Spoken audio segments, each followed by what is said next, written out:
தாமரை மேலே நீ துழிப்போல் தலைவனும்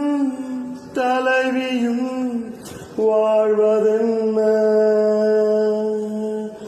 நண்பர்கள் போலே